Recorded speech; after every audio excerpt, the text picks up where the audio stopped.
আমাকে নিয়ে যারা সমালোচনা করে তাদেরকে আমার খুব ভালো লাগে, কারণ তারা নিজেদের কথা কম ভাবলেও আমার কথা একটু বেশিই ভাবে।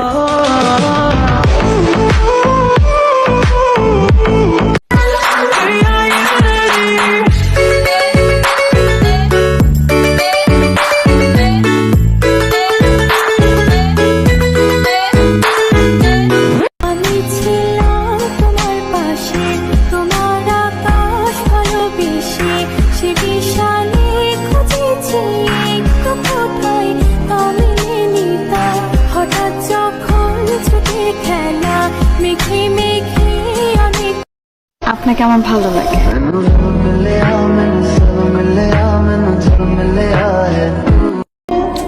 এত কিছু জানি না, আমার তোমাকে লাগবে মানে তোমাকেই লাগবে, বুঝলা জান? Likey